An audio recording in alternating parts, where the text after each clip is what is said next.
Can you share the Facebook Live also link to me? I'll Okay.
The Facebook Live is also on, right? Yeah. Just another. And can that link, can you share me? Yeah, I'll share.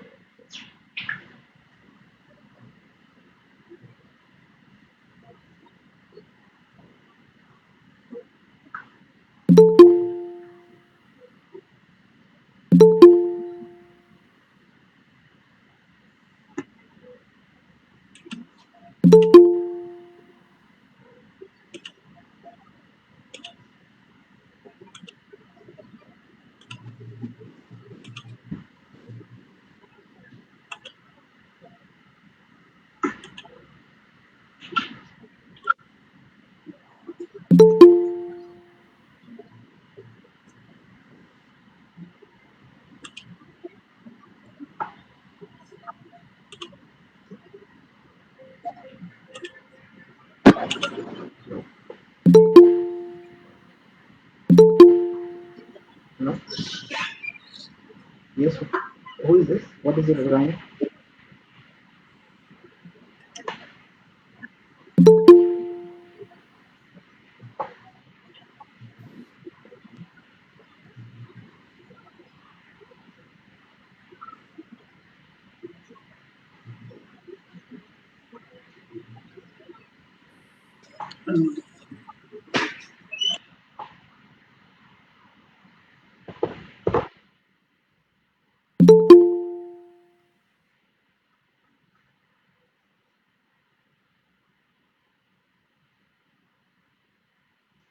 Santhosh, you got the live link?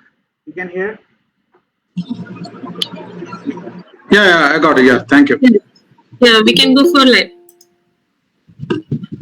Okay.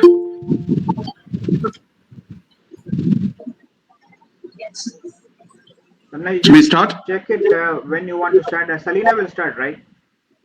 Yeah. We have to wait for 5 minutes, okay? Yeah. It's Our okay. time is only. Yeah, let me know when I should start. Yeah.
Beautiful. I'm ready.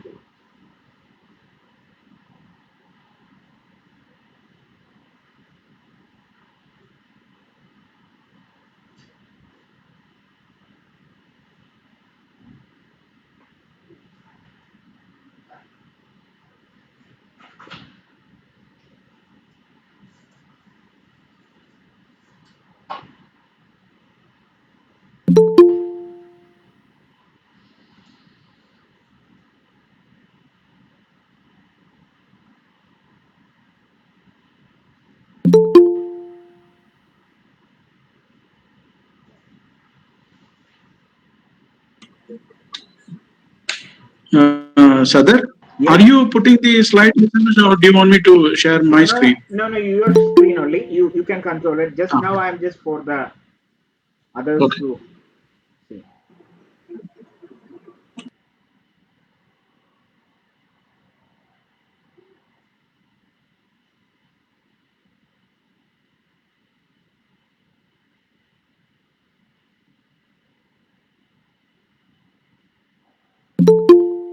Santhosh, is there any question? I will check it up. Okay, I'm checking the chat box. Is there any question in between? I will interrupt you. Okay.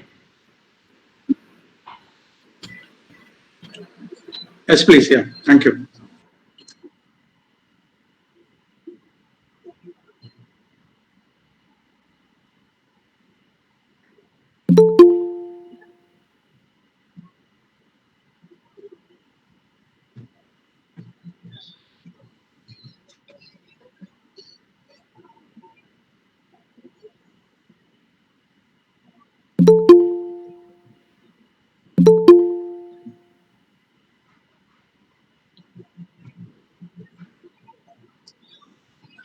Regarding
what?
Selena, can we start? It's almost 3. Sure, Samya. Okay. Okay. Hello everyone. Thank you for joining us for today's webinar. Today we are presenting international webinar on security analysis and portfolio management. I would like to invite Dr. V. Jayaraju, Associate Professor and Head of the Department, Iqbal College, for the welcome speech. Thank you, Selina. Yesterday, I have introduced Mr. Santhosh Balakrishnan. Once again, I am introducing Mr. Santhosh Balakrishnan for today's speech. As said yesterday, Santhosh Balakrishnan is an MBA graduate from the Indian Institute of Finance, and he holds around 18 years of experience in the capital market industry, primarily in emerging and GCC markets. He started his career with HCL Technologies as an analyst and later worked with Thomson Reuters. He also worked in Moody's Analytics and currently with the leading firm in Saudi Arabia, Riyadh Capital, a subsidiary of Riyadh Bank. Now he is a vice president, head of equity research, heading one of the largest buy-side equity research teams in Saudi Arabia. His firm handles around 75,000 crores of funds under management, and he is a part of a team running some of the flagship equity funds ranked number 1 in 2018. He worked as a lead analyst tracking banks, and REITs sectors have covered in the past petrochemicals, telecos, cements and power utilities. Once again, I welcome you, sir, on behalf of Iqbal College and on behalf of the Department of Commerce and on behalf of the IQS of Iqbal College, I extend a hearty welcome to you, sir. I also extend welcome to all of my colleagues, Dr. Shaini, Dr. Samna, Dr. Shanti, Dr. Pradesh, Dr. Selina, and Dr. Our respected principal, Dr. U. Abdul Kalam. I also extend a warm welcome to all the participants from Kerala, from the various colleges in Kerala, from outside Kerala, especially from outside India, and research scholars. Okay, thank you. Thank you, sir. The resource person for today's webinar is Mr. Santhosh Balakrishnan. It's my pleasure to invite Mr. Santhosh Balakrishnan to take over the session on security analysis and portfolio management.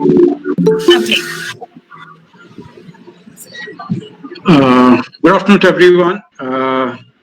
I extend my thanks and deep gratitude to all your colleagues in Iqbal College and for hosting this international webinar, which is yesterday's session was like really great by Dr. Sadr.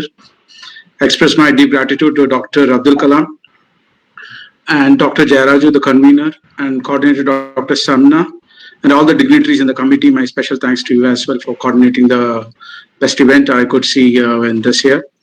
I thank the esteemed presence of the participants who come from related academic background, and also the students who is patiently listening to us in the last 2 days, yesterday and today. To start off, I'm going to talk about more about equity markets and related career opportunities in equity research, the field I am in the last 18 years. Since this is a vast area, I have to confine myself and limit my time to 1 hour and leave some time for question and answers. So my apologies if I'm unable to cover the whole thing, and we have to speak really high level on this subject. As you know, the last 18 years, my journey has been very good. So far, I've worked in different markets, especially emerging markets. In the last 6 years, I've been working in Saudi Arabian equities with Riyadh Capital, who's one of those leading players in the asset management industry. And it's an extreme pleasure to join this webinar once again. So let me share the presentation first.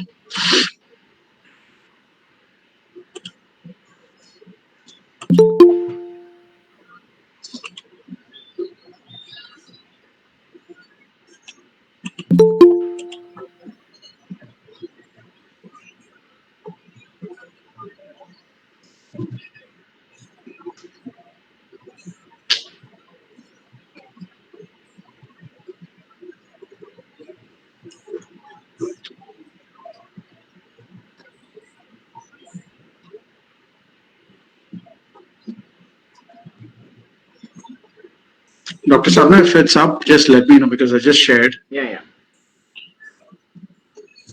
Sure, it's still coming. Yeah.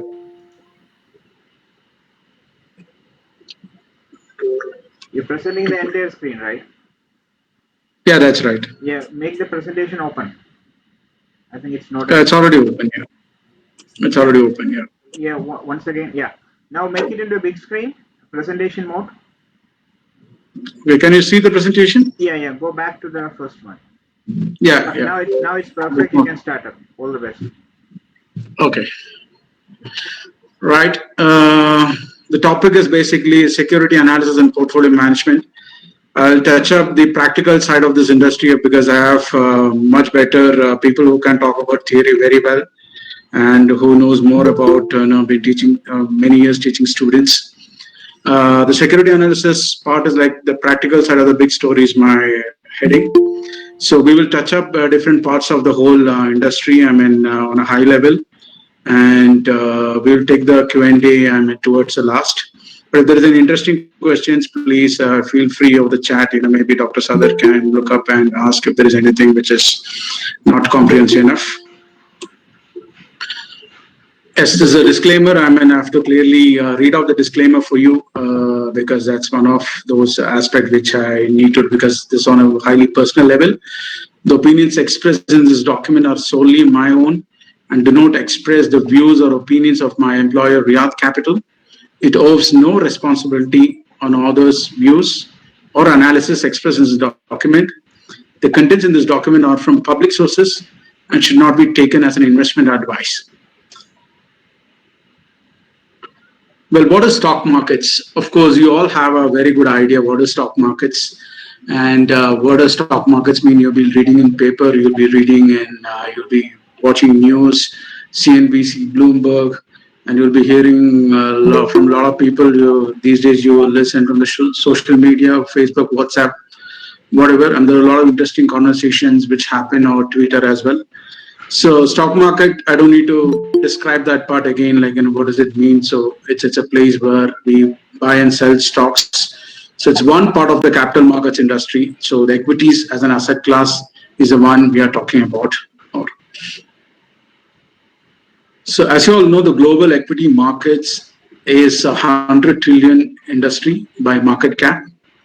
And it has a daily value traded of around $7 trillion of daily value traded across all the markets in the world. And of course, US is the largest economy, and of course, by default, it is the largest market in the world. And India is the 8th biggest. It holds a market cap of around $2 trillion.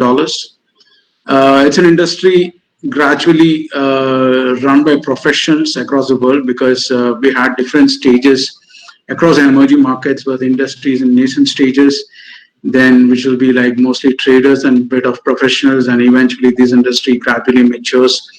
And if you're talking about mature industry, US is one of the best example you can say. It's a very large market and it's mostly run by professionals. Of course, there are traders who take daily positions, but at the end of the day, it's all industry. It's no more a gamble as what claimed. So it is an industry again run with all philosophies, investment approaches, investment guidance, long-term value creation. We talk about these value creation in these terms, and eventually in this presentation. So around 19 stock markets, which are like the G7 countries and including emerging market countries like US, like China and India. So this accounts some of the major markets. So if you look at overall, there are around 70,000 public companies across the world, and US accounts for 30% of the total. And India, as I said, it's around 2 trillion by market cap. I put in a chart just to understand what has been the history of the markets. Well, the Dow is one of the oldest index and oldest chart you can look at. I've put in a chart which tracks around 95 years of history. And if you look at, in terms of investments, $1 invested in 1925 is now worth more than $180 in 95 years. So that is returning consistently around 6% CAGR. Well, you can compare this return to US markets because more as I've put in the Dow 30. So, and if you look at the chart right from 1930, 1929, 30, because I just want to pull up this specific information because that was a Great Depression of 1929, and people do compare the same Great Depression to current COVID times. Well, the chart is like, it's been like dating for 95 years, so you can't really track the information. But if you look at the smaller chart, that tells you what the Great Depression meant. And we had a catastrophe in equity markets, and people lost money, and there's been like a big tremor kind of situation in US markets. And we went through a lot of traumas and we went through a lot of bear and bull rallies. Well, not many of them noticed what the stock market meant. Towards the 1980s and the 90s, you had a great legend called Warren Buffett, who kicked off his career, somewhere in the 70s and the 80s. And that is where people started reading about markets. What does this mean? Obviously, it has got a lot of history. I'm not ignoring other legends. Of course, that's something, a very common name. Warren Buffett is a name which comes to us. And whenever a recession comes on an economic cycle happens, stock markets do reflect clearly the situation of what does a global economy means to investors, and that is very clearly reflected. I hope you remember the 1997 financial crisis, and you remember the 2000 dot-com burst and the 2008 credit crisis. And most important is a recent COVID crisis, where the markets fell significantly. There are a lot of discussions going on that market recovered very fast, and everybody expected it is similar to Great Depression. But we will leave to some more slides, and maybe we'll discuss that topic. Why is that happening? In simple terms, market has come over many years, and it is a combination of many factors what drives. It's not only pure economics. Earlier, people used to say that markets reflect the economic health of an economy, or the GDP in GDP terms, or the global economy. But that seems to be a little bit of less reality if you look at especially COVID crisis, when markets corrected by around 30% and it has recovered. And you've been reading news about S&P 500 and Nasdaq hitting new highs, and as well as the Dow hitting new highs. So that is the complexity in markets, where investor perceptions do differ across people. So we have a set of investors who look at fundamentally, who look at daily positioning, who look at very long term, who look at medium term, and who look at on a daily basis, like the hedge funds. So it's a combination of many investors, and these perceptions met at one point, which is primarily the market. So I will very specifically talk about pandemics, because COVID is one crisis people talked about, and I have put up a slide about especially on how pandemics have created a situation over the past and how is it now. Historically, market has reacted well over the short term. If you look at pandemics like SARS, H1N1, MERS, but again, this was very short-lived, okay, because the mortality rate was very less. The comparatively the contagious spread of other diseases were less in intensity compared to COVID. But this time, when everyone thought COVID would create a tremor in the financial markets, and it did, especially in March 21, 2020, and towards March 22, and all global markets and global emerging markets, be it any market, it didn't leave anything. So it was like market corrected by around 35%, and it recovered. Some of the markets are yet to recover, and depends on the situation where we are in. For in India, we are leading. We are in a situation where infections have crossed 2.5 million, and still it is affecting companies, production. It is affecting livelihood of many people. Government is taking various measures in tackling the situation. But again, at the end of the day, there's a limit. You can limit the destruction of these economic cycles, because you have to live with it. That's one thing. But markets, on the other hand, is very forward-looking. investors try to see okay, yes, we understand 2020 is going to be a disaster situation. Let's look at 2000. So markets, price in companies or asset classes or within the sectors, it's primarily driven by forward-looking projections. So an investor will believe the long-term story, he will continue to stay invested. An investor feels that there is massive tremor coming in, he will sell and try to retain cash in his portfolio and go in. And the others will try to exit or maybe enter into short-term volatility, which one part of it, Dr. Sadar tried to explain yesterday, how hedging is done, how they take positions through derivative instruments. Well, this is an important event when it comes to central banks, and why I put in this chart is basically that you need to understand economic tweaking by central banks has a big impact on markets. So when you have a big interest rate cut, markets do react.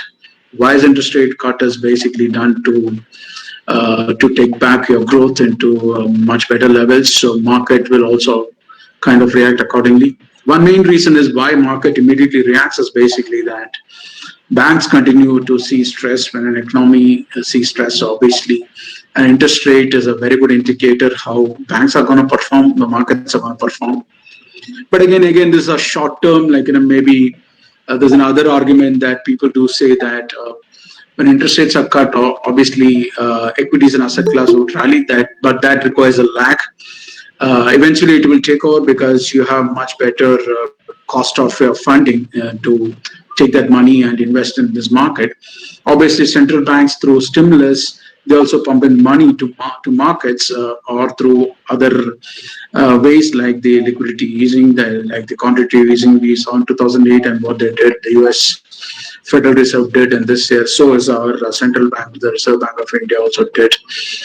So these are very important indicators that as an investor we need to look at how market rates are also following into the equity markets. And it's a very trendy correlation if you look at, I've put in a different index, but if you look at, if you put in other indices, it's the same scenario we could see. So last, say 12 months, we had seen rate cuts. That's very significant when rates are hitting nearly to almost zero levels. And this is what the Federal Reserve, the US have done. So other economies have followed suit. They have cut between 200 to 250 pips in terms of interest rate cuts. Well, we talked about global markets. Let's understand what is India's situation as well. Things are not different, and especially if you look at March 2020. When I said March, there was a major correction. So it was clearly reflected in our markets as well. So this is the last 20-year month-on-month returns of the Indian markets. And you're seeing stress in many areas, like this is a typical dot-com burst in 2000. Then we had a 2008 credit crisis, and which is also reflected. And we had a recovery when all global markets recovered. So all global markets or all equity markets are interrelated. So when the US, the biggest market, the giant falls, obviously the other markets will have an impact. But again, the recovery all depends on how the local economy also kind of moves. So in a nutshell, I basically want to talk about, global markets, what is it and what is the size. So at the end of the day, markets, the equity markets are one of the pillars of the economy and the financial system, and also the capital markets. So before we move into the other areas, I just want to take some of the quotes legends have talked about. And why I want to show this is basically when we speak about markets, they talk about gambles. You put money today and you become a millionaire next day, or you put in today and after 10 years you are stable. So there is always a debate across investors and investor mentality. But as an analyst, as a head of research, looking after my company funds, we believe in long-term value creation. There's an investment philosophy we have an investment process, and we have an investment ethics we follow. And that is what drives our investment, because at the end of the day, it's all client money, and we are held responsible to deliver returns and profitability to our clients. So let's read. I mean, I'm sure this is a little bit of Greek and Latin initially for you, but what I meant to say is it's all long-term value creation. If somebody has to invest in equity markets, be a long-term investor. But again, I didn't mean long-term invest in the sense that you have to invest and forget that you don't track anything. No, you have to follow what is happening, and you have to base your positions and also do a sector allocation accordingly. So you learn investing, then you invest your own money. So Warren Buffett clearly says, if you're not thinking about owning a stock for 10 years, don't even think of owning it for 10 minutes. That means invest over the long term is what his basic theme. And there's another legend, John Templeton, the founder of Franklin Templeton Funds across the world, and we have it in India as well. Focus on value investing, which is value, is most focus on outlook and trends. No, trends are like, could be short term, and there are very smart investors who would go ahead of the trends, invest their money, and they profit out. So you have to be very cautious when you invest. So if you're not capable of investing yourself, and if you don't know markets, go through professional money managers, you go through professional mutual funds, your pension plans. So at the end of the day, if you're looking at financial planning, at least, and based on risk appetite, your wealth at least should be focused at least 25 to 30% on equities. The rest you can put in real estate, you can put in bonds, you can put in gold, you can put in fixed deposits. So that depends on your risk appetite. But basically, if you're an young generation, you should increase your allocation maybe to 40% or 45%. But if you're a person who's going to retire and if you want to invest your money, at least the focus should be between 20 to 30% should be on equities. And that's what Jim Rogers also says, the smart investor always looks for opportunity to acquire value on the cheap. That means when markets are cheap, you go ahead and invest. So believe in long term is what basically all these three legends are saying. And my career also flows, I mean, reading about these great gentlemen who was done there, who had focused on their life in investing, and there are very young, smart people who continues to be in the market. I follow them, understand, I learn from my mistakes. So these are all, again, education till your retirement. So there is no nothing that you learn everything in, like, say in 5 or 10 years. It takes you a very long time to really master this kind of art.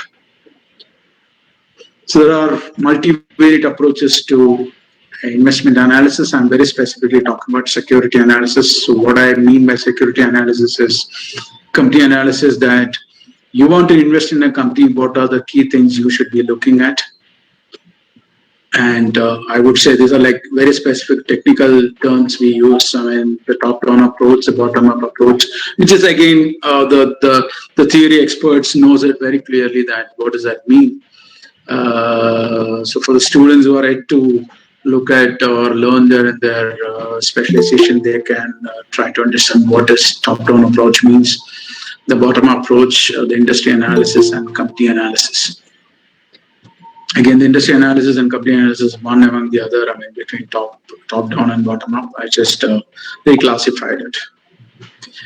So I spoke about value creation in my earlier examples and my previous slides.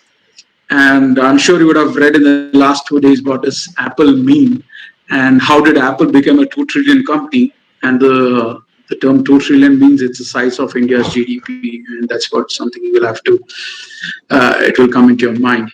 But this company is not created in 5 years or 10 years. It was created in 40 years. The founder, Steve Jobs, went through a lot of failures in his life. He learned from his mistakes. And finally, in 2007, that's the biggest turnaround. And that's where you saw the Apple phone, the Apple iPod, the Mac, everything came. So it's basically product innovation and your continued focus on development and your belief. So dream big, it will come someday. If you look at why I put in this chart very specifically, like, it was just $1 billion company in the 80s when it listed. Just $1 billion company, very small comparatively to US markets company size. And it grew to $100 billion in a matter of, say, 27 years. It took 27 years for Steve Jobs to build this company to $100 billion. And that is where the turnaround comes in. And why I talk about turnaround. So investors have to believe in companies, the founders, the management quality, and what kind of consistency they can deliver to make this company to the next level. And it took half the time from 27 years that it took 13 and a half years just to build a company which is 20 times the size what it was in 2007. If you look at the size in 2007, it was just $100 billion. Now it's almost 20 times, it's just $2 trillion I'm talking. So the figures are in billions, so it's $2 trillion. And I have very specifically told in the last, how this happened, this magic happened, it is just because of your initiative and your innovative approaches to life, and you created the best product in the world, and everybody's using an Apple, and Apple is an iconic brand, of course, and the largest value creator brand, and it came by consistency. So I've put it on your right hand side the number of days it took to create every $100 billion. So it was 9,800 days. That's roughly 27 years. and to add another $100 billion, it came in consistently and very slow.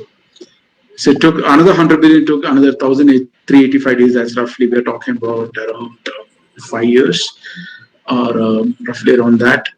And it took another 210 days, and the rest, it came in a matter of, after it became a $1 trillion company, it came in a matter of around 8-9 months, it became 100%. And this is the biggest surprise what investors could learn. So from just less than $1 company per share, it became a $500 per share company. I think the closing was around $495 or so. So that's where you have to believe. So believe in investing on the long term, where companies can create value, where promoters can innovate. So invest in those kind of companies, so that would deliver you money. So I've taken US as an example.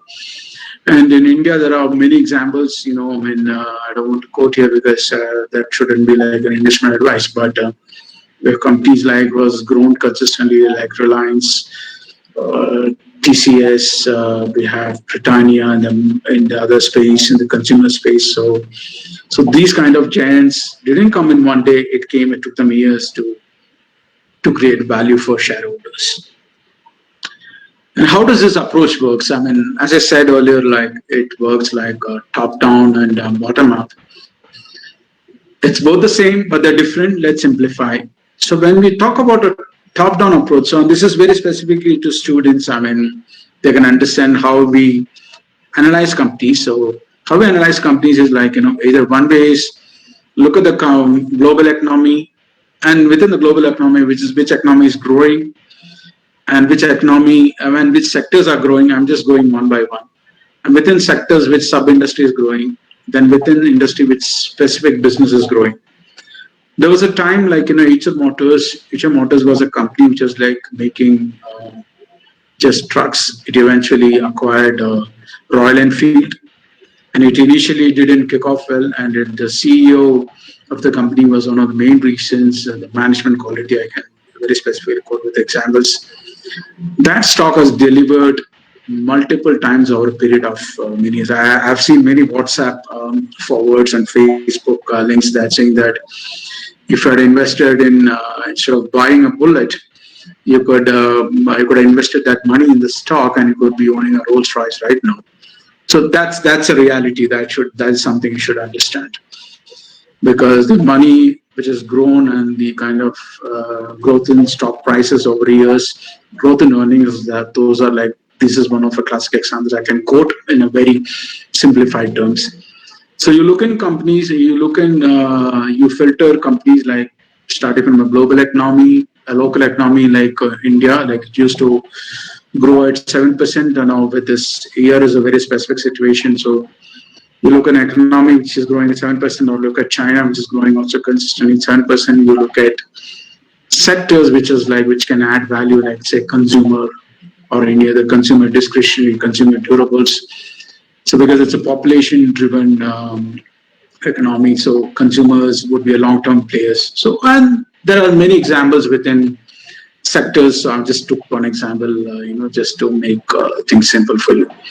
So, and this is how we invest. So, starting from global economy, then we look at local economy, sectors, sub-industries, and specific business. So, once we identify, say, specific business, we go to the right side and do stock selection. Now we have a list of stocks within that universe, and we say it's a universe because that is again a universe of certain stocks, and that's a very industrial terminology and industry specific terminology. So we use, and we do a stock selection, and the stock selection is done based on a lot of factors. Say for example, we select a company like say Royal Enfield itself, or a company like Apple. So we look at how Apple as a product or Royal Enfield as a product. What do they do? The basic business is like they're selling motorcycles. The other one is selling phones. So how many phones do you sell, and which all markets do you sell? And what is the price appreciation? What new models are coming? So these are the ways you look at to build your top line. So then in the coming slides, I'll explain more about how we do that. And so starting with industry analysis, I just want to take a quick flip. What is industry analysis, which is also part of your top-down approach. A quick check. So we identify companies which are in the growth stage, the embryonic stage, like, that means there's a big idea coming in, and we call it an embryonic stage. Tesla was a big example. The electric car segment was something nobody knew for many years. And Elon Musk is like a visionary who started this business, and electric cars was a big disruption in technology for conventional fuel-driven cars, and that has changed a lot of things, and now it's close to a $350 billion company, right from starting from nothing. So Tesla, I can quote it as a big example, like initially you will see slow growth because you don't know what this product is, nobody knows what it is, on high prices because the cost of producing an electric car and the cost of your research and development and everything, you have to build a plant, you have to eventually expand. So the initial cost in setting up the whole business would lead to the initial products at high prices, because eventually when you have higher economies of scale, you tend to have lower prices or average up your prices. It requires significant investment and it requires high risk. And why I say high risk is basically that this business could be a disruptor initially, and there will be some new technology which comes in, or everybody is going to invest in this kind of technology, and which is what is happening. So Tesla is a classic example in a very seed stage kind of funding. I mean, I'm talking Tesla about like many years back. I mean, not it's already a $350 billion company. So just want to quote as an example. So let's say within industry analysis, we look at growth companies. That means there's a rapidly increasing demand. You have a great idea. You put this idea to the market and you say, fine, I have a great idea like Uber. And earlier we used to stand on the road and wave our hand to stop a taxi. Now I don't think anybody's doing that. The mode of transportation has completely changed. The Uber has changed the whole dynamics. And it's just an app, and you just put in and then you have a car coming in just next to you. So this idea again was developed by top tier business school graduate. And he developed this idea, and it was called Uber. And this business disrupted a lot of conventional taxis and any other transport system because it's more use. You want to stay away from the traffic. You don't drive. There's a driver for you, and you pay. And there's an eventual economies of scale. And there's another, so that's about growth. So, and these examples do vary according to the stage of the industry analysis. There's something called shakeout. Okay, Uber, we know the road taxis was just replaced by app. But there's something called shakeout. The shakeout, what it clearly means, it will completely destroy and disrupt the existing technology, though it's the same platform, but it will change.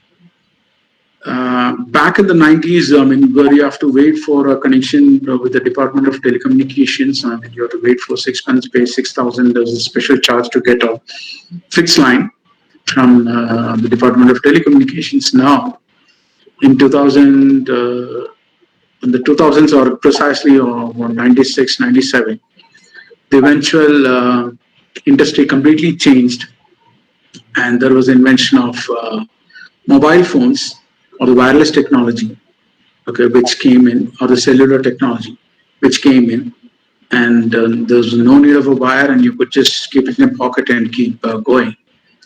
And that is what I call a shakeout technology. And there are very other good examples also for shakeout technologies, because these days everything runs on apps. So there are other classical examples, but I want to put a conventional example how it changed over many years.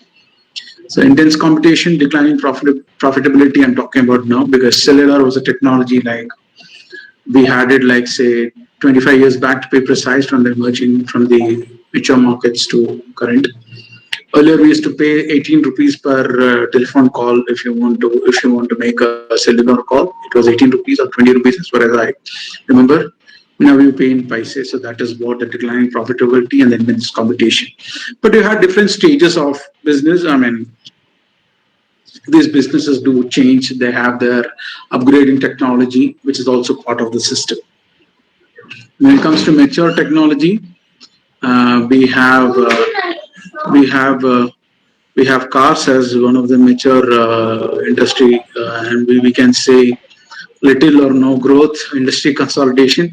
Yes, what changed this into mature technology? Maybe Tesla could be one example, because we have we have all the big giants in this industry who are close to making losses, or they are in a line of profitability. Toyota is the leader still, but Tesla has even taken over that. So this is also one example of the industry which we can say. Consumer is also one other industry we can say, in short, and depends on the markets we are in. But again, as an industry, this is a mature industry. And if you come to stage of declining, that is negative growth, excess capacity. The classic industry where I can quote is cement and steel.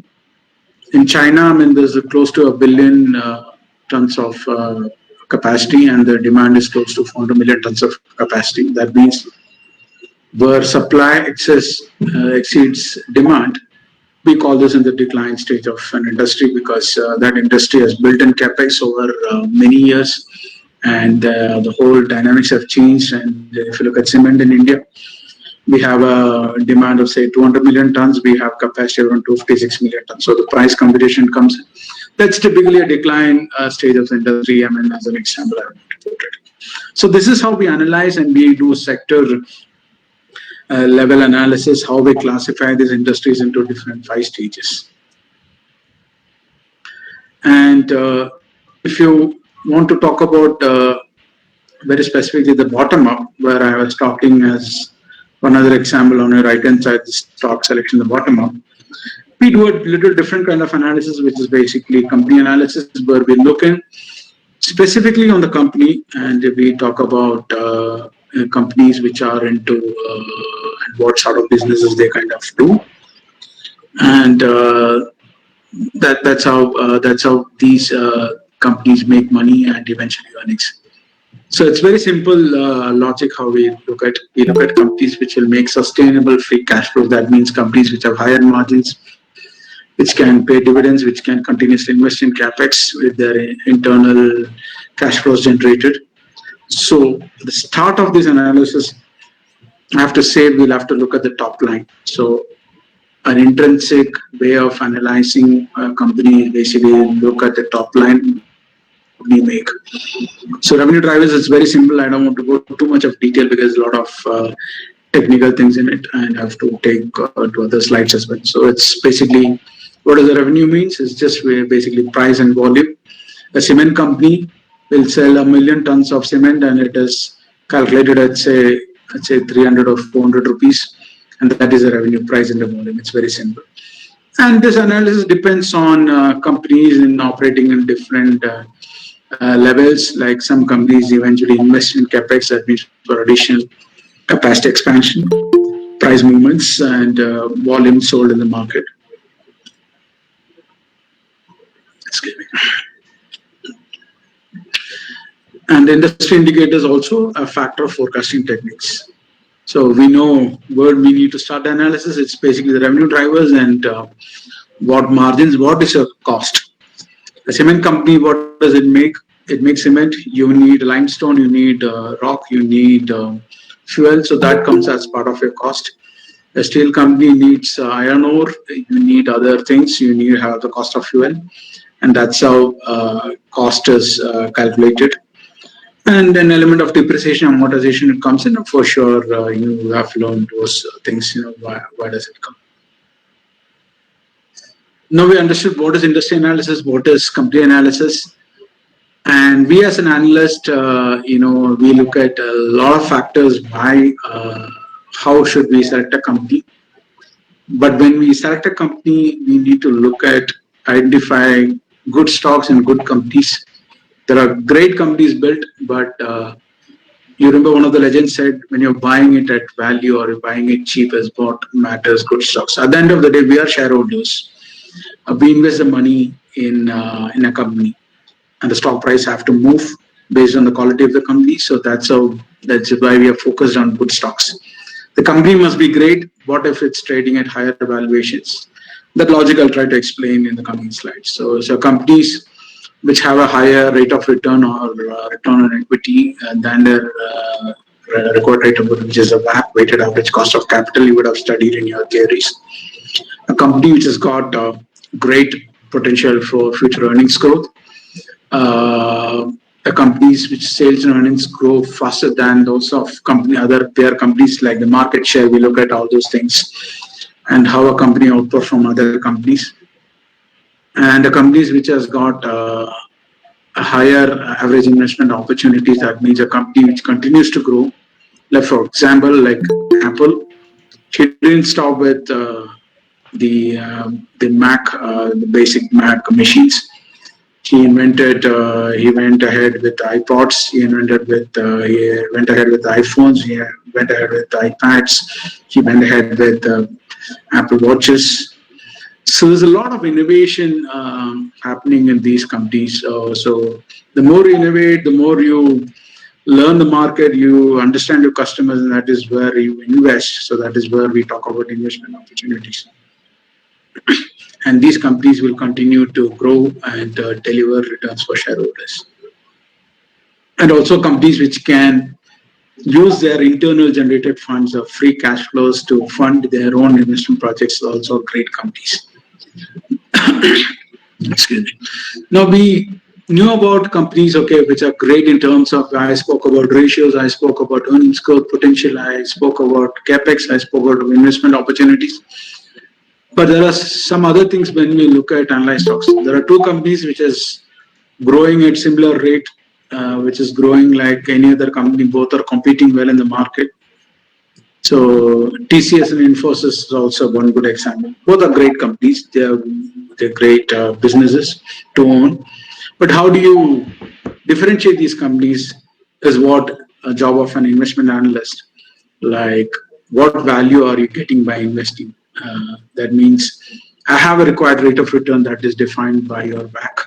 And there are a lot of parameters why we go into it. And that tells you why we need to invest in this company. So we need to look at the risk of the company also, and why we need to invest, and the risk, the reward ratio also something we need to look at. Some stocks would be very much undervalued companies, that we need to look at, identify these kind of companies. That's where when I talked about stock selection, that is where the metric comes in. And again, I just have to clear this inertia or the confusion that growth stocks are not necessarily limited to growth companies. There are companies which can do turnarounds, great turnarounds companies. So Royal Enfield is a good example. They were selling trucks, and this company invested in this inorganically into Royal Enfield. The CEO had a great vision. The chairman had a great vision. So they converted these companies, and the stock delivered. And that's how these companies. And there are, of course, great companies like HDFC Bank, which have delivered great returns for companies. Infosys.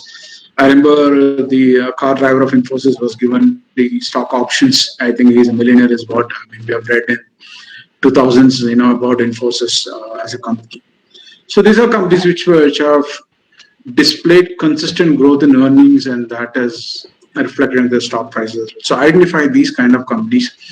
and don't invest in companies that which can change like a sill or an iron into gold, and you believe in these kind of things in 1 year. No, please stay away from these kind of companies because you don't know what is the potential of these companies. But on the other hand, you can watch their potential to grow, and you can see the management quality, the promoters innovation that can define. So it's all about creating your own metrics, and you club in, you put different buckets or weight allocations and how you identify companies, and that's how professional investors like us and peers in the market to invest. It's not that I found a stock rallying 10% today and I buy the stock tomorrow, it goes another 10% down. That's where your principal goes down, and it will go another 50% down. And there are very good examples like Enron, Satyam. So these are companies which are great division, but they messed up in terms of management quality because they had any credibility in terms of their accounting. These companies eventually failed. So there are examples in the market which we can talk about, that can go into days of discussion. So maybe I just want to limit for you to understand. So when we do a bottom-up analysis and a top-down analysis, I've just short on these slides, because for you to run through this 1 hour, we do a valuation of the companies. And how do we do the valuation of these companies is basically a relative valuation and absolute valuation. A relative valuation is basically, that means we compare companies based on the price multiples, and absolute valuation is based on the discounted cash flow. That means the potential of the companies in terms of generating its free cash flows, and you adjust it based on a required rate of return. And how do we classify absolute valuation, the intrinsic valuation? And this is across asset classes. That's something you need to understand, that we can value asset classes, on a different range of valuations. But I'm just specifically talking about equities. So we do a discounted cash flow. This is something, is a very theory, which is the CAPM, the CAPM model, developed by Sharp and this great legends who has won Nobel Prize for this great invention on the capital asset pricing model. And there are other models like Pharma French, and that also talks about how to value discounted cash flow about the companies. And there are many books written of that. I think if you time permits, read about legends, read about big investment gurus that can clear a lot of your doubts, how to do investment analysis. Discounted cash flow model, dividend discount model, and free cash flow model. So, and when it comes to relative valuation, we talk about price to earnings, and this is like typically price to earnings on a forward-looking basis. The price to sales, price to book. So, the relative valuation compares a forward-looking valuation of a company at current levels, and it basically says which stock is cheap, and which is an easier way of analyzing these companies. And you have to understand, how multiples work, and every sector has its own style of way of looking at it. And it's like price to earnings for earnings growth driven companies. Price to book is more related to banks. Price to sales is more related to companies in the starting stage of their industrial cycle. So that's how. And the EV/EBITDA is basically companies which has got a varied capital structure. So if a company is delivering ROE based on higher debt, so enterprise value to EBITDA will tell you companies to compare capital structure which are of different ways. And this is how the whole CAPM model looks like, the capital asset pricing model. We have a WACC, which is the average cost of capital, which is your required rate of return. And that is based on different assumptions, the weight used on the equity, weight used on the debt, and the weight used on preference shares. But mostly you have two items, which is the cost of equity and the cost of debt, and how the capital asset pricing model runs is basically you decide the risk-free rate, the risk-free rate of the country is basically the 10-year bond average yield for the last 6 months is the risk-free rate. That means that's a sovereign class. That means you invest in these kind of bonds, there is no default risk. because it's a sovereign risk. It's a sovereign class.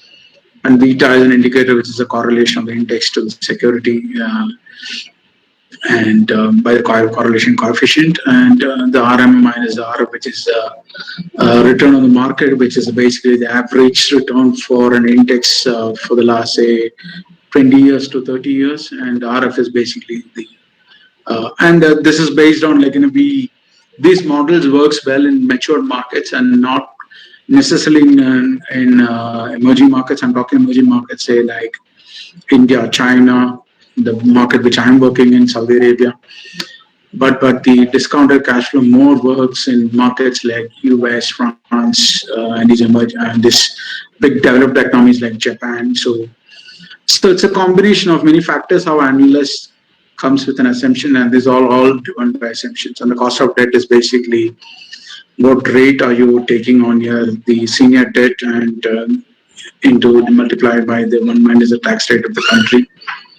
And that is what the cost of debt is, and we arrive at this weighted debt based on that. And this all depends on a capital structure assumptions. And maybe in the next slide, this is how the calculation works, how the DCF valuation works. And I don't want to go into very micro level information. This is how we calculate. And the net operating profit starts from arriving at the free cash flows of the company to then we divide it by we take the present value of the required rate of return by the terminal value. So you have these assumptions. If you have any questions, we'll take it to the last. There's a lot of assumptions driven to arrive at this value, and this is how we say, as an example, the stock has certain potential upside of 14% based on intrinsic valuation, which is an absolute basis valuation. And the sensitivity analysis tells you and how the valuation is driven and how the valuation is changing based on terminal growth rate.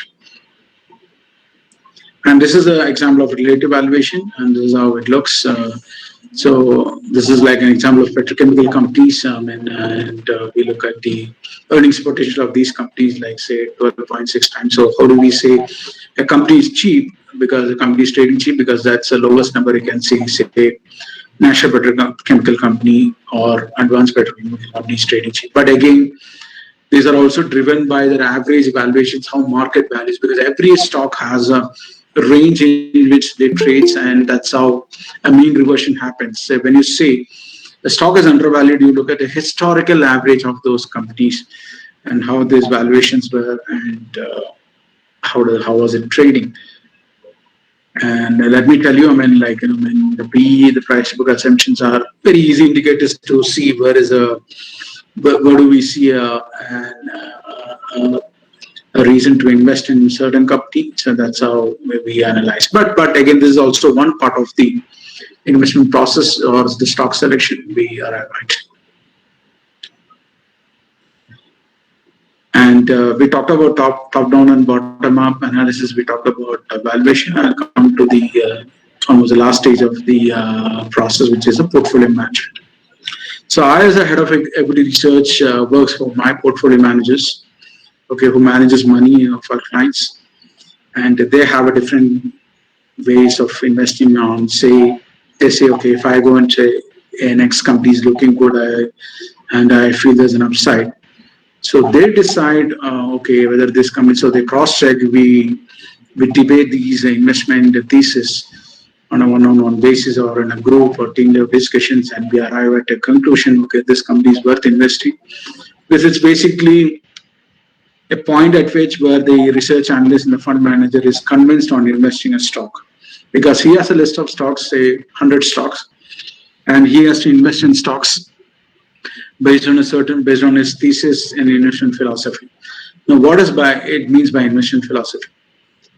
So there are basic process set for companies, and these are the process we do. We set portfolio objectives, and investment philosophy is part of it. It comes under investment strategy as well. A typical portfolio manager, would look at he understands the basic principles of finance. He sets his portfolio objectives. He formulates an investment strategy. He has a game plan for his portfolio revision, and he evaluates performance of the companies. So all this done based on his idea of portfolio management, his ethics, investment philosophy. So when I talked about investment philosophy repeatedly, so what does it mean? Is I'll jump directly into this slide. That means it's driven purely by a fundamental approach. So they hear about our pure bottom-up analysis with the research coverage and investment universe of companies. So we have a set of companies, we see that there's potential, we say, okay, these are the companies we believe in, these kind of companies. And these companies should be investable quality. That means I cannot invest in a company which came in last year and we don't know what the business is. So I would rather invest my money in, say, Infosys, TCS, Reliance, HDFC Bank, ICICI Bank. These are companies in the market. They have a very good track record. They are blue chips in the market, and these are large companies. Plus, I look at companies which has got, say, a 10-year track record and it's growing, it's booming. And these kind of companies can add value and become a large cap. We look at those kind of companies. So it's basically owning a business. I mean, Warren Buffett completely keeps telling that, I own businesses than a stock. Though practically it's like basically owning a stock, but it's looking at business. So what does it mean by business? I look at companies' growth and sustainability of cash flows to be the most preferred, followed by growth in top line, which I meant the sales, capex. That means the company continues to invest in its own business. It believes it has got innovation, it has got great initiatives and dream big. The quality of the management, which is a promoter like, say, Dhirubhai Ambani or Mukesh Ambani, and you have a promoter like, say, an Apple Steve Jobs, and you have a promoter like Ratan Tata, which has come in, like, has got a solid track record. We have got a promoter like Narayana Murthy. So these are promoters' vision how to take these companies to the next level. And there are other companies I don't want to undermine or take down their sweat, and there are quality and class companies built. Amazon is a great business. So that's also possibly a $2 trillion company in a few years. There are other businesses which can change the fortune of the company. So promoters' view is very important. And its relative capital structure also, that means it's a company which is growing, investing on consistent intervals. So when we say a company is good, it includes the quality of the fundamentals, the valuation, and upside potential. This is a 3 mantra I would look at, that means there should be a solid business, it should be cheap, it should be undervalued, the valuation should be looking good, and there's an upside potential based on absolute valuation as well as relative valuation. And there comes a difference between the stock, good stock, and the bad, the good company and the good stock. And just flipping to this side, we talked about a process, and this is how the process looks like. So there's a lot of process which fund managers and research analysts continue to believe, and we continue to look at in these kind of companies, and how to invest. And this is how we look at it. Focus on sustainable returns, industry ROE, the cost of capital. So it goes stage by stage, and some of the factors are like more simplified and structured in this chart.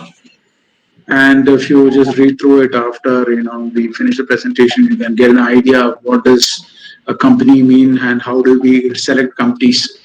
So it's not about like, I heard from someone, say Dr. Sadar, I heard, okay, this company is good, I don't go and invest, or I heard from someone else. You should be employing your idea. Though, of course, Dr. Sadar would be correct in his view. But as an investor, as a fund manager, as a research, you should be looking at, you should be believing, and you should be doing your homework and how these companies are going to perform eventually. So when people say that stock market is a gamble, this process would tell you, like, why Warren Buffett has consistently generated returns, why Templeton as a mutual fund has consistently generated returns, and why Fidelity as a fund manager has consistently generated returns, why HDFC mutual fund or any other mutual funds in the industry has consistently generated returns. And there are a lot of videos which the investment gurus talk about market. I think those are like good things to follow and understand for your information to understand in much detail. I hope I don't have any very comprehensive questions if there's any issues with comprehension, because I'm talking on a very practitioner note. I mean, Dr. Samna, are we getting any confusing questions or something like that? I mean, if there is anything, I can take it now, or maybe another 5 to 10 minutes. We are going to wind up the presentation, so maybe we can take it later. So do let me know. Sure, Santhosh, I'm watching it. So far, nothing come up. Okay. Okay, excellent. Thank you, sir. Well, I talked about the whole thing and what does an industry analysis mean, what the company analysis mean, and the equity markets. And I want to give this add-on because Santhosh, just a minute. Sure. There is a question. So, what's your Sure. opinion on integration of social responsibility criteria to stock market investments? There is an opinion on a scope of socially responsible investments. She's asking Okay. about CSR, corporate social responsibility. Okay. So, do we take it as a criteria for valuation? That's, I believe, the question. We do. Corporate social responsibility are companies like a very classical example is a mining company which keeps on doing mining, and the whole place is dug up like the last 10 years. And this company can't leave on their own because the environmentalists would come back and say, hey, listen, you just dug up and you just left the site. So the government will put a heavy penalty on these kind of companies. So what does a company with a good corporate social responsibility do is they allocate certain money for these kind of social responsibility criteria, and they say, okay, fine, we're keeping say 100 million or 1 billion to develop the site back to normalcy. We'll compensate the people who are in that area, and so the companies keep provisions for this, and eventually when they finish the mining in that area, they pay this to the government, and the government or any social committees formed on this will do this, and they'll give this money to this, and they're compensated.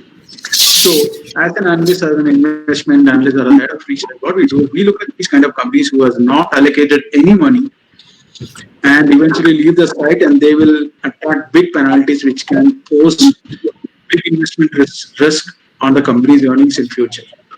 So this is one example which I'm talking, and there are like companies and everything. So there's also one reason, like there's like for example BP, British Petroleum had a big oil spill in many years back, and they paid close to $1 billion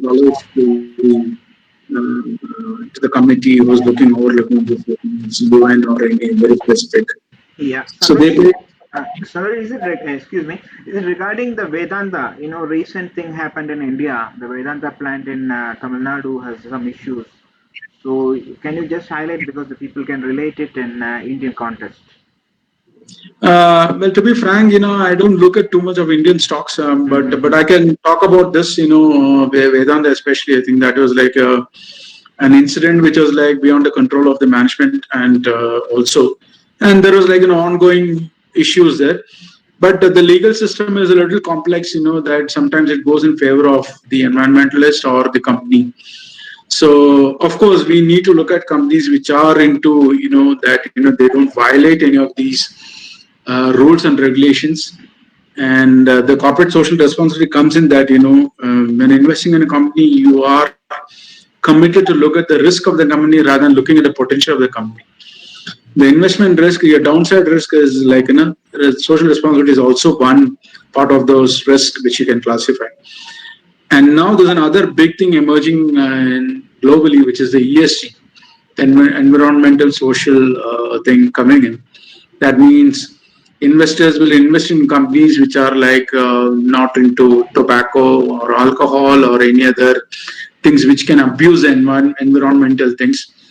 So if you strongly believe that I don't want to invest in companies which are into say getting into problems and they draw big penalties, so go by the ESG index, and Morgan Stanley MSCI has got developed a great index on this aspect, and there are companies which are qualified into this, and this social responsibility also is part of this. So like for example, they don't invest in companies like which are into tobacco, because that that affect health of a person, or they don't invest in companies which would pose big environmental risk. Like say companies which are developing like in nuclear or something like that. So I said as an example. So that is inviting a lot of scope in investing, because the way we are invested, there are many indices. Like earlier we went through a conventional way of investing, then we have different ways of investing, like the tech investing. We go into ESG, we go into many other criterias. So it depends on the investor, like, and his investment principle, that where he wants to invest. He can go through that. I hope I answer the question. Yes. Thank you, Santhosh. Laya Sure. already said thanks on the answers. Thank you. Sure, because I can't see the chat box. Sorry. Okay. Yeah. I mean, we talked about the practitioner, how he thinks, what is equity markets. So I want to give something, the last part of it, to the students, especially who's looking for a career. I mean, they may pass out in 1 year or the next couple of months. So why? What are the job opportunities in equity markets, and why research as a career, or the portfolio management as a career? So there are a lot of avenues which when I completed my MBA back in 2003, I mean, I never had any idea about where I should focus, and I met a senior of mine who also guided me, and thanks to my institute, who also developed these kind of specialized courses. I mean, Dr. Sadar also knows much better than me, because we both graduated from the same business school. So what I meant to say is, like, a lot of avenues. I mean, I'm specifically talking about equities as an asset class, and there are a lot of things which also students can consider. Like I used to work in sell side research many years back, and now I moved to buy side. Sell side is basically that we write reports, and maybe I can give some examples like how sell side report looks like. And this is what make my life easy. And this terminal is called Bloomberg. And there's a terminal used. Sorry, I forgot to introduce this thing. This is a lifeline of many analysts, and I must say this has changed the whole thing. And earlier, like, when I was an analyst in my budding stage of my analysis career, I used to put everything in Excel and do it myself, looking at filings of companies. Now this has changed, and this also, for we need to understand, there is a technological disruption in analysis as a career, that no more you need to plug in things. You have every ready information here. Like, for example, I would take Apple as a example. Like, and I just want to show up. I hope you can see my screen. Yes. Carry on. We can see.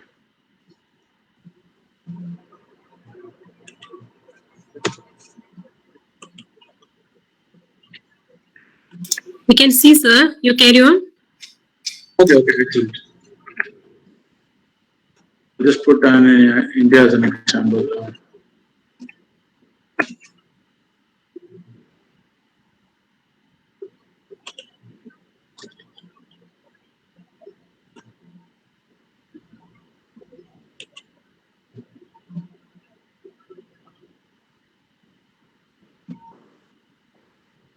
I'll take one other companies which is very easily available. So one of the avenues that you want to this career is that you become a sell-side research analyst, and this is how you produce your recommendation, about a company. Like, this is done by Elara Capital, and there are many companies operating in this space. So back in my analyst days, I used to write these kind of research, and we used to have recommendation. So this is typically made for your clients, and you talk about what you believe in this company, and what is this company for. This company is Container Corporation of India. So this company used to they're in the business of containers. I mean, their logistics. So the analyst is talking about what does this company mean, what is there for the investors to read. So for an analyst or a fund manager or an investor, he reads this report made by the analyst based on certain thesis, his projections, and he built up an investment case based on a lot of parameters. and he writes the whole thesis why this is company is good. In the first page itself, like, why you should invest in this company and why he believes that in this company is good. So there's a target price given, and there's a downside. He says this company is not great. I mean, you can have other opportunities. Let me pull out Apple also for you.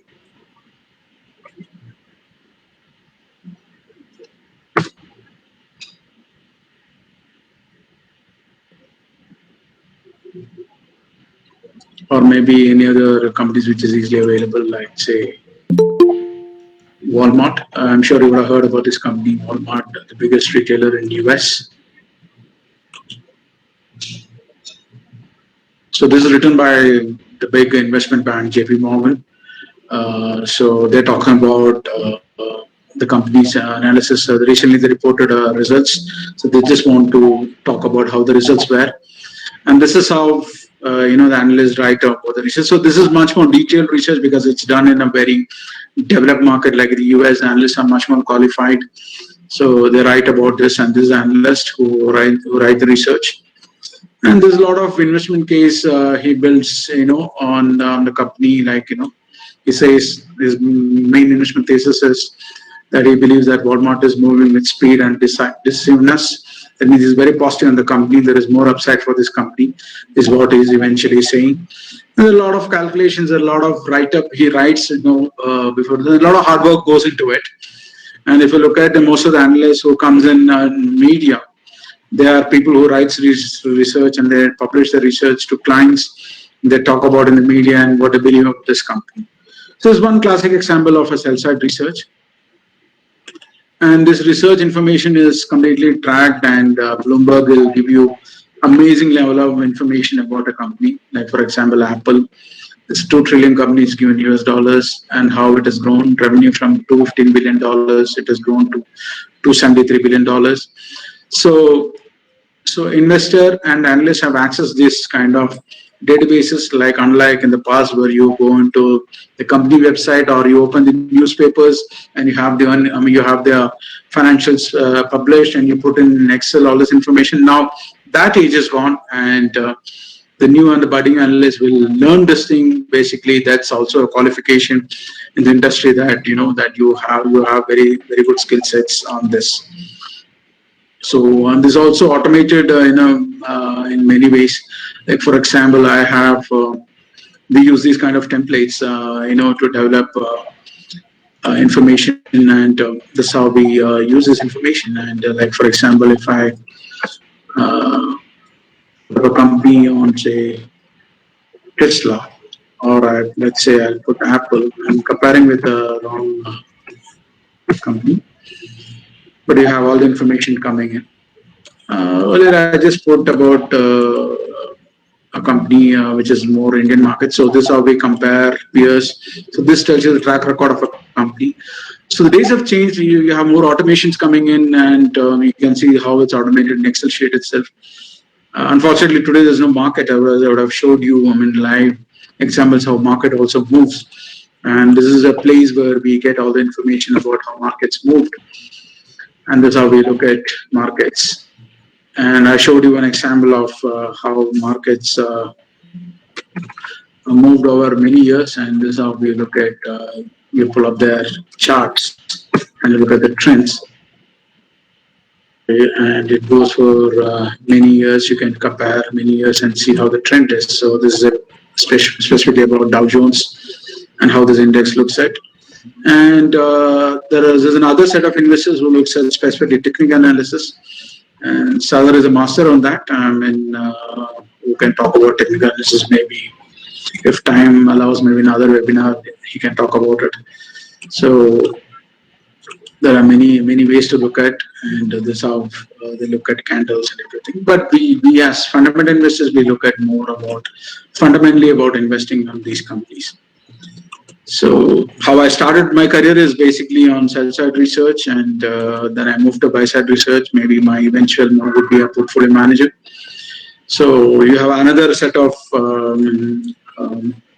opportunity like investment banker. So basically, if you're very good at investment analysis, you can get into these kind of positions and these kind of avenues as students. I mean, if you master investment analysis, these are the avenues, and these are positions which can pay you over a long term. I mean, maybe in the first 2 years you have struggled, you won't have great salaries, but what you need to focus is, my advice is that you don't look at salaries. Eventually, get the experience and get into good firms and get this experience, and then eventually money comes in.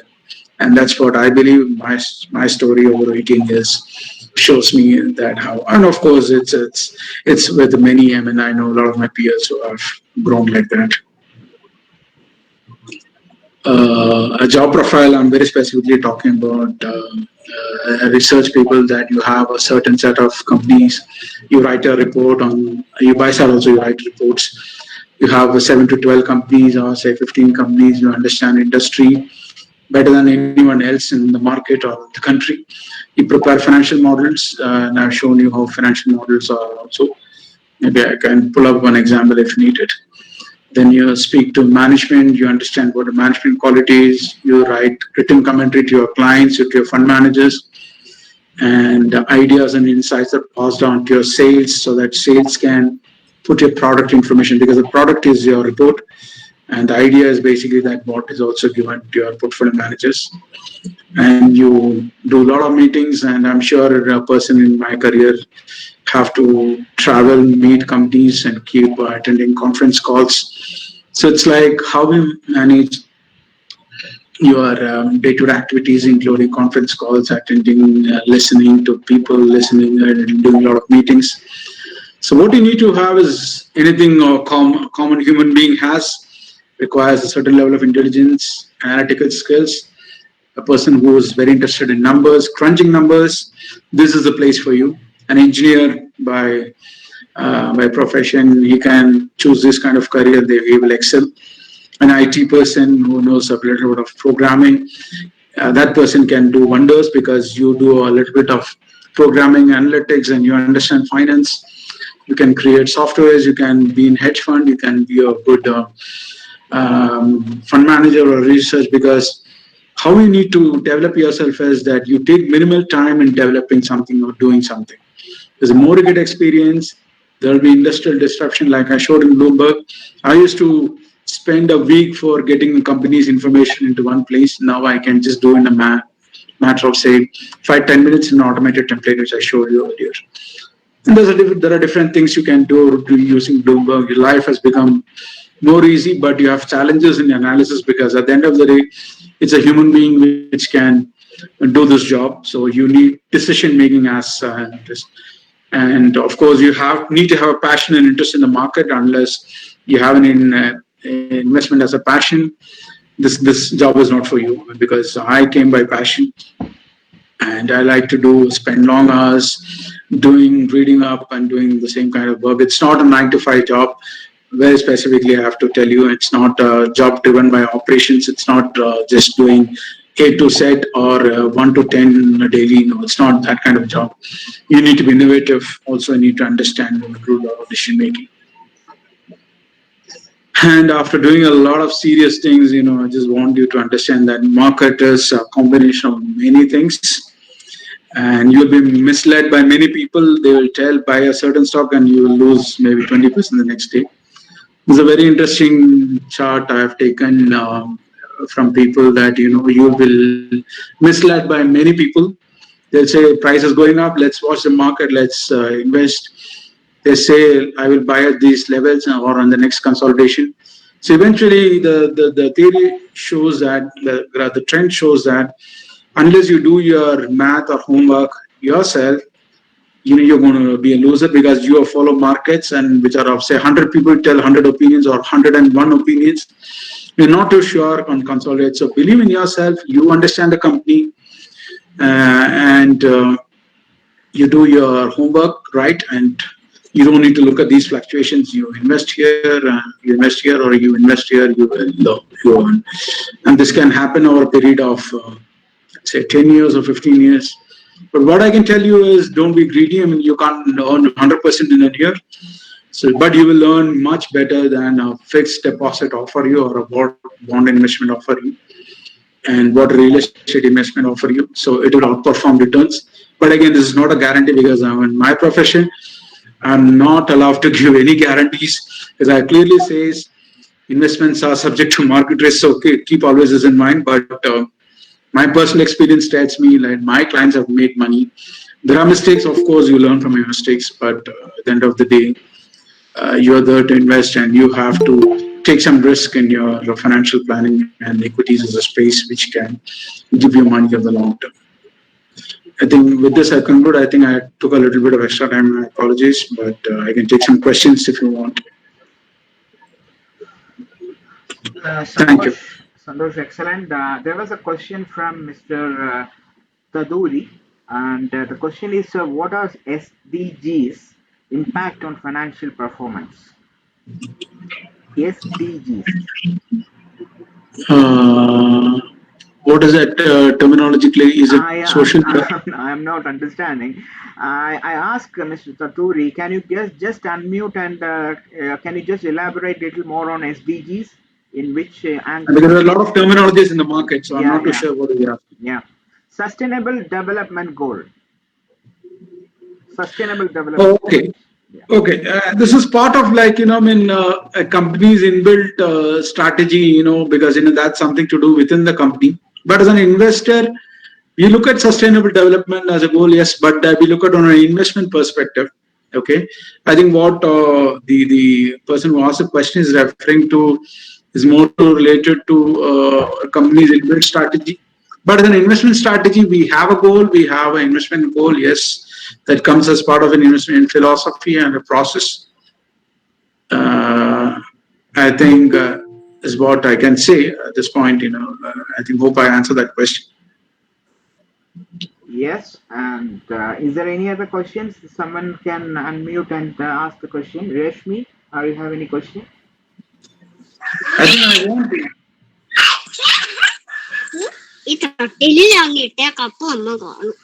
There's a kid who was asking the question. Interesting. Reshmi, you have a. Are you okay? Sir, hello. Hello. Yes, please. Am I audible, sir? Yes, you are. Yes, sir. Sir, I do have a couple of questions. Shall I ask one by one? Sure, please go ahead. Yes. Okay, thank you. Sir, you have mentioned about Apple. Okay. Yes. Apple corrected more than 50% multiple times in its trading history. An ordinary investor will not have the stomach to digest the drawdowns. How will one tackle it? Only in hindsight one will be able to know it is a phenomenal wealth creator. Sir, you also mentioned about Eicher Motors. Even the CEO Siddharth Lal didn't know about it will be a phenomenal wealth creation journey when he entered in the early 2000s. It is merely due to serendipity. If one select 10 stocks and do his research and process strictly, 2 or 3 will eventually become multi-baggers. What is your view on that, sir? Okay, Apple I have taken as a very classic example. Yes, Apple took its own time to develop or become a long-term wealth creator. Well, one shouldn't ignore that, it was an innovative product. Okay, and the market, again, correcting by 50%, that happened mainly in COVID times. Okay, where the whole market has taken a correction. Okay, so I am not looking at on a daily or a 6-month perspective. I'm looking at Apple as a long term. Say, for example, somebody has invested Apple at $10. What will be his long term vision? And I don't think Apple came as a matter of luck. There's a lot of hard work Mr. Steve Jobs have done. And for an investor, if you look at from a top to peak, yes, you see a 50% decline. But what if somebody has invested on continuously? I put in the 5-year chart also here, and this 50% is like maybe a short-term phenomenon, and see how it has gone over many years. And still, even in a March correction, nobody believed that $218 is no, they expected it goes to even below $200. but that is not the case. But okay, there is other factors which has driven market, Nasdaq also to multi-level highs. But if you look at from a perspective from here to here, this is what, because as an investor, you are not an expert trading daily on the market and make money.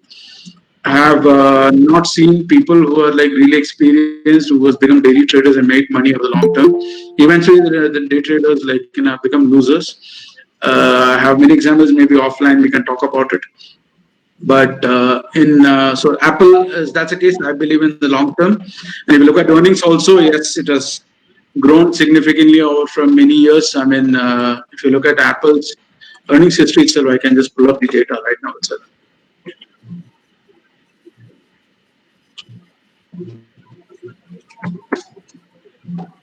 Sir, no need. Sir, my query is only in hindsight, or one will be able to know this, right?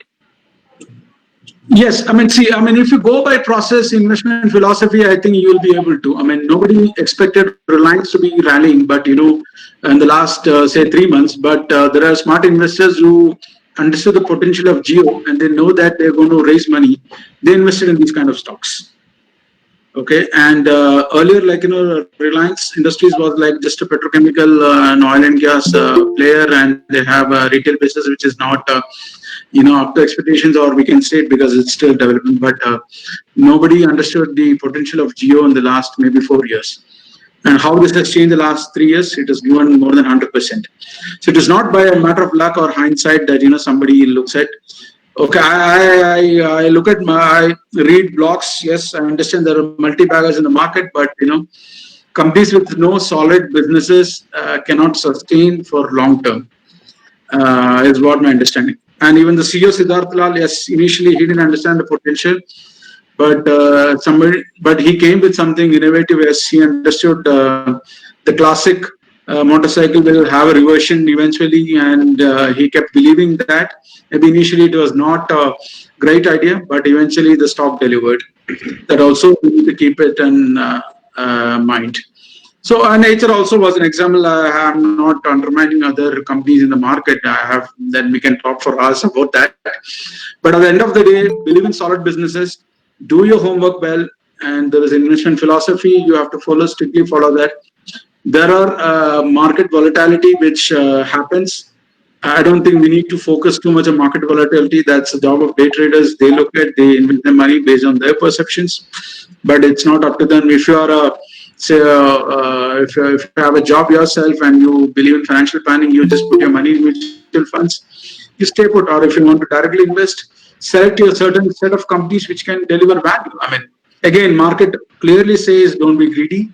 We have to have a certain goal in your life. Say you can't make 100% consistently. Even Warren Buffett has made only 10% or say 15% in a long-term career, but that's good enough. That's more appreciated because you have to understand the downside risk. Multi-baggers, there are plenty in the market. There are people who invest money on that, but again, investable quality is what something somebody has to look. Yes, you're up to it if your risk allows you. I'm just telling as a general example. Risk allows you to go for multi-baggers. Yes, there are smart investors of course in retail who believed in that, and it went. And like Rakesh Jhunjhunwala, when he's also one classical investor who believed in companies and we invested. So it's up to them. But as a fund manager or as a profession, we have to go by ethics, the philosophy, and there's a investment goal we have. We can't invest in all the 6,000 companies in BSE. We have to follow what is liquid in the market. Tomorrow something goes wrong in the market and somebody has to take a position of 100 crores to sell in the market. You have to have enough liquidity, and that's how fund managers do. And fund managers outperform over the long term. They might underperform the retail category maybe initially, but the eventual outperformance comes from these professional fund managers, money managers. So that's how it works. But your question is interesting. There are a lot of disputes, a lot of debates. One can speak about it.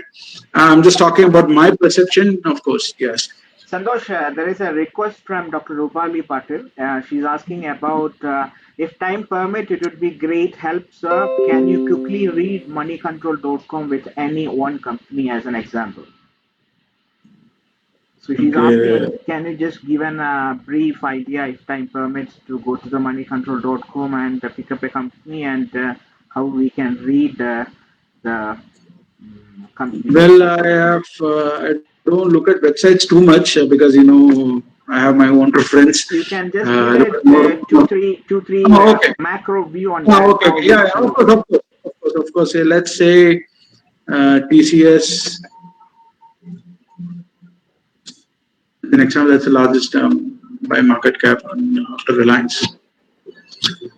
Okay, so this tab explains a lot of things, and this tells you the last close price, which is of yesterday, and it tells you the high and low, and and there are a lot of things. I mean, these days I must appreciate, that the Indian media and the websites have delivered a lot of value for readers. That they have come up with a lot of analysis, and you have to barely subscribe to Bloomberg, and that is one thing I have to say. Live Mint is a very classic example. They write good articles, and if time permits, please do read the articles and follow money control and everything. There are a lot of misleading people in the market. Just go by what is feel right for you. So this talks about the charts. I mean, is it what? Maybe you can focus on the key ratios, the price earning ratio or Okay. EPS or whatever the key, as on your experience, what would be the key parameters we should, an investor, look into value a company in a macro level, not into the Okay. details. Yeah.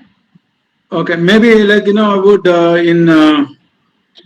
in moneycontrol.com, it's been a while I've looked at this. Maybe I'm not too familiar with the latest updates in the website, but I can tell you, okay, from this, like in the talk about industry PE. Okay, when it comes to, I talked about it in relative valuation. PE is a term that what is the premium you pay for a company. Very simplified terms I'm talking, that for a company for its earnings. Let's say, for example, a company like for TCS, that you pay $2, or say the EPS is not reflecting here. Okay. Or for example, TCS have EPS of say 1 rupee, and you pay 27 times P, the stock would be ideally trading at 27 rupees, right? So the theory is basically that it takes you 27 years to recover your 1 rupee. Okay, so the higher the PE you have, its valuations are higher, but again it depends on what has been the history of its valuation trend. I can just put up the same thing, for pieces itself, and I pull this chart in because Bloomberg tells you more than how this trend looks like.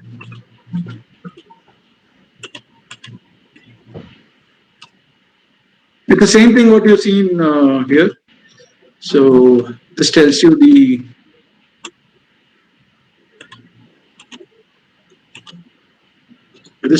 PE chart, TCS, okay, and we saw 27 times is the value.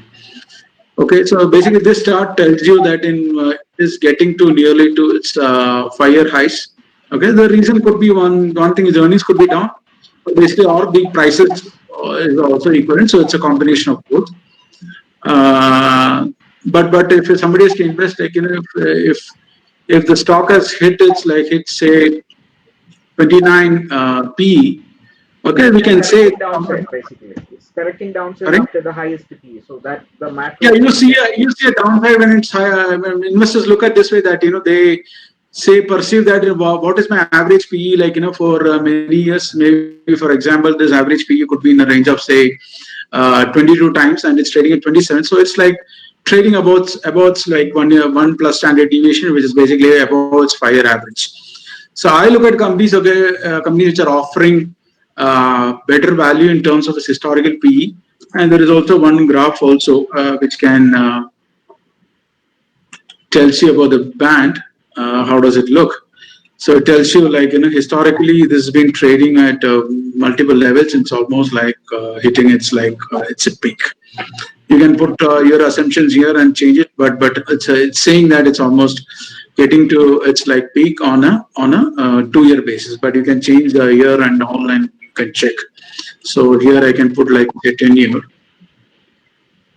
It's almost like 10 year. But again, why it's a 10-year high? It's basically because this company is growing. It's a matured company. It is it's almost an index heavyweight. So obviously there are more money flows comes in the market. Obviously these kind of companies everybody would love to invest. So if you look at the top mutual funds, everybody has TCS because that's a highly liquid stock. You have to invest. It's a blue chip. So your PE assumptions also go. But if you're an investor which believes that earnings are going to decline, I don't want to buy at this hefty valuation. So I would say, okay, maybe it's a little overvalued. So in moneycontrol.com also similar, like, maybe it doesn't tell you what is the value, but Bloomberg tells you all this very clearly. But there are a lot of interesting things like in your technicals, it tells you about the Fibonacci and all those information that. But if you are looking at a company very quality level, like, you can say like is quality, like I'll pull up the ratios myself.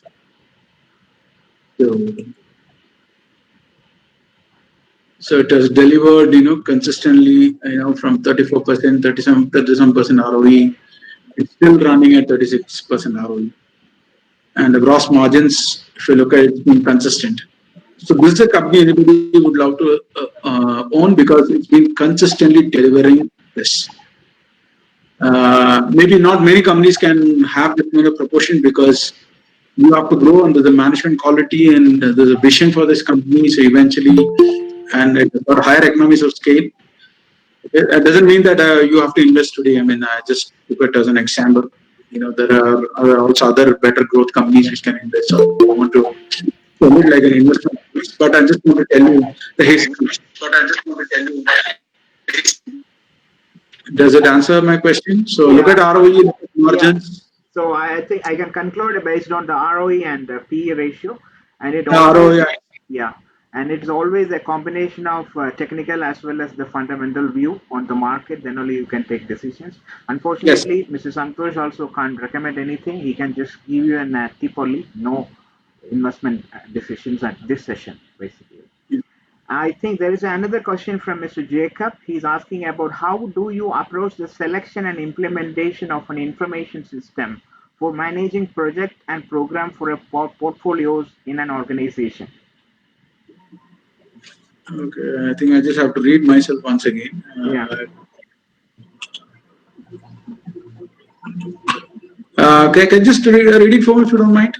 How do you approach the selection and implementation of an information system for managing project programs of a portfolio of the organization? Because he's asking about the organization, how they are managing the information system for the projects and programs.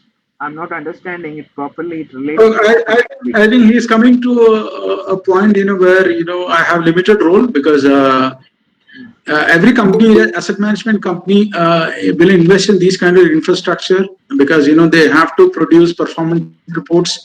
They have to keep risk parameters, which is also part of the regulation that you need to have all this information in a very structured way.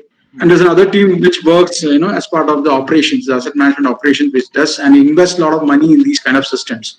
Like for example, I mean, we have a system within Bloomberg, like where it calculates information on portfolios. How this portfolio performing on a daily basis, on a live basis.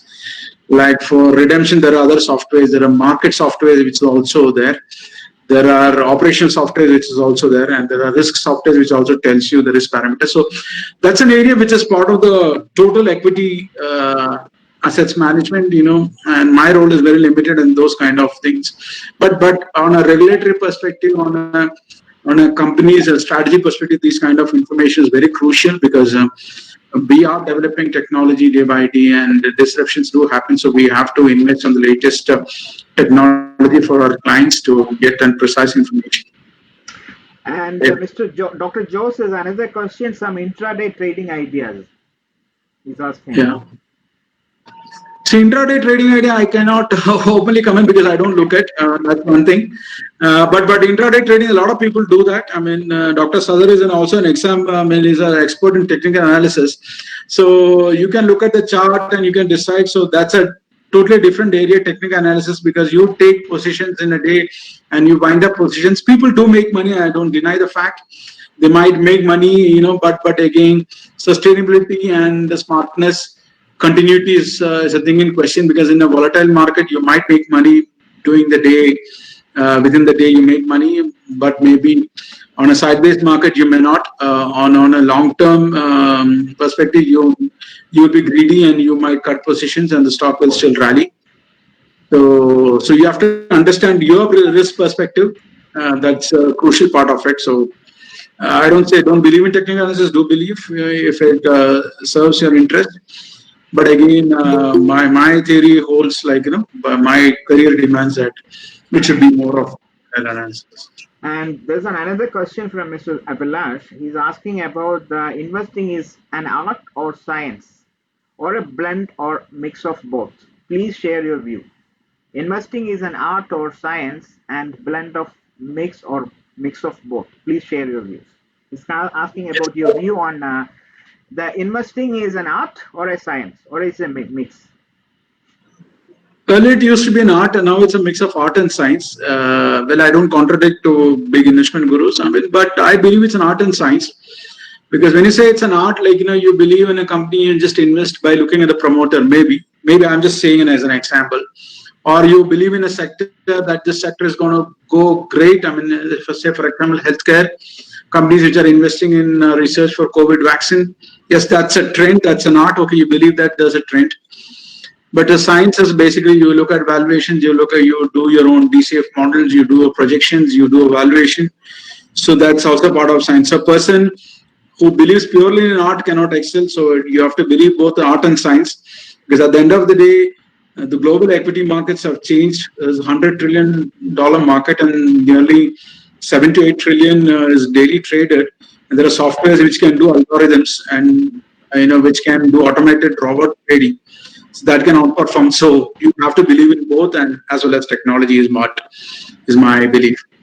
I think there's a last question from Abhilash. He's asking, how do you assess the management quality? Okay. How I assess management quality is like, a person who was innovative, who consistently invest in product development, who listen to consumers. Narayana Murthy is one good example. Nobody believed him, like, in the 90s. Or Dhirubhai Ambani is an example. He built great businesses, but initially everyone thought it's oil and gas, but they eventually forayed into retail, geo. So it was a need of the hour that, how you need to diversify your business. You cannot keep investing in one project, or you cannot invest in, like, only one sector that, I'm confined to invest only in one. Godrej was the company which was into making locks. Now they're into everything. They have real estate, they have consumers. So you adapt to situations and you change yourself is what matters. Maybe Apple is a classical example, but again, that is based on one product. But leaders who can change, who can bring changes to their own business, who can diversify when there is a timely need. Mahindra is also another example. So there are a lot of businesses built on that quality. I don't want to mention a lot of names because it's a big list, maybe. Uber, you have Tesla, you have Facebook, Mark Zuckerberg. That's a great idea. So that's a long list. So you have to believe in someone who can consistently continue to deliver, is what one basic conclusion I have. Well, to determine early is a very tough task. So that depends on what investment philosophy you have. So, and what determination, long-term foresight you have on a company is what I see. I think, Santhosh, we can wind up for the question answer session now. I think we have done enough questions answers, because, as you know, it's an investment subject and equity research. There are a lot of tips will come up, that we can't completely fulfill. Because Yeah, I mean, we can run for hours, we can sit for months, Yeah. because we cannot convert. So that's why at the start of the presentation. Topic, and Yeah. We have to stop at some limit, and I'm sorry if I couldn't answer some of your questions. Maybe we can take it offline. My Gmail is available. My number is available. If there is anybody wants please, to you can write it to talk Mr. about Santhosh. things. His email is available now. You can write it down, and you can be in touch with him after it. And maybe I can share the presentation. Maybe you can read it and you can be personally in There touch. are a lot of requests came for the presentation, so we will be sharing it with the feedback form to everybody with both the Sure. presentations, mine as well as Mr. Santhosh. Okay, and Maybe in yeah. another session, maybe I can deliver in maybe one area, if time permits, and if Dr. Samna is okay with it, maybe. Yeah, because they need the Yes, sure. positive outlook We on will the arrange for you. CAPA model Sure, and sure. of FAMA and French and the Molignani model and all these things. The students can easily understand and relate it to Sure, it. sure, sure, sure. Because I know that there are a lot of dignitaries, professors are best experts in theory.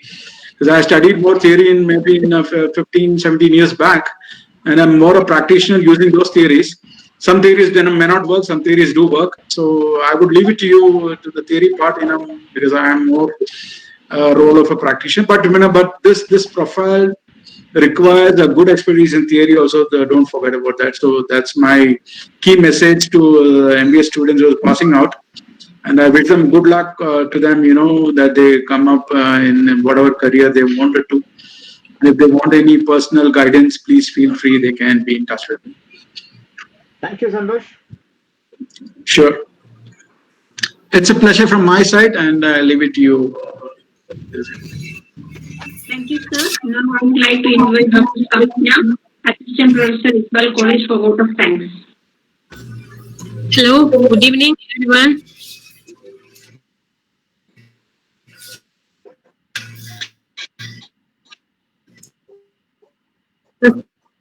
Respected principal, it was a great challenge for me to conduct today's international webinar for the first time in Iqbal College. So I take the privilege to say that I have done it almost in a better way.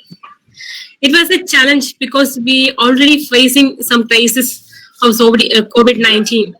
As teaching community, we are doing great things by conducting online classes, workshops. In between this, we are now moving to the webinar session. I think first we should consider the today's session, and if we evaluated them properly. Two sessions are interesting and resource persons are from the industry.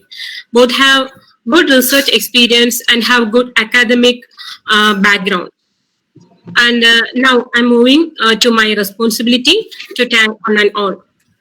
First of all, I'm giving out of thanks to the resource persons. Today's section is about the security analysis and portfolio management, and yesterday was about hygiene. Appreciate both of them who spend a lot of time from their busy schedule. Thank you very much, sir. Thank you very much, Mr. Santhosh Balakrishnan, sir, and also thank Dr. Sadar Abdul Rashid once again. And extending a big thank on behalf of myself and on behalf of PG Department of Commerce and Research Center, IQAC Iqbal College. Then I'm giving a lot of thanks to our principal, Major Dr. Abdul Kalam sir, for inaugurating the webinar and all his inspiration behind this event. Thank you, sir. Now it is another moment to thank our HOD and coordinator of IQAC, Dr. V. Jayaraju sir, for providing all guidance. Now, I would like to take this opportunity to thank the whole team behind this webinar. The wheels start rolling weeks ago. We have been fortunate enough to be backed by a team of very motivated and dedicated colleagues, Shaini ma'am, Dr. Salina, Dr. Shanti, Dr. Pradesh, for their wholehearted support and motivation for giving you a great attitude. Last but not least, it is for you, dear participants. I extend my deep gratitude for your active participation. We got around 300 plus registration and around 150 participation in each session. We have done a live session on the FB page also. Thanking all of you once again. We will be sending a certificate soon. We want 7 days time for that. Now we are circulating a feedback form in the chat box. You can fill it within 2 days and wait for your e-certificate. Thank you once again. Thank you all. I'm very happy to give you thanks. Okay. Thanks a lot. It's a honor from my side, and thanks the committee, the HOD, and your principal. Thank you so much, Dr. Samna, Saleen, and I have to take all the names in the committee. Thank you so much, and the students who patiently listened to me, and the other participants, esteemed participants. Thank you so much. It was a privilege attending this session. Thank you, sir. Thank you once again. Thank you all. Thank you, Dr. Sagar. Thank you, everyone. Yep. Please wait. You will get the link. Yes, It's it available. is already given on the chat box. Okay, bye. Okay, bye. Take care. Will you see soon in another session? Okay.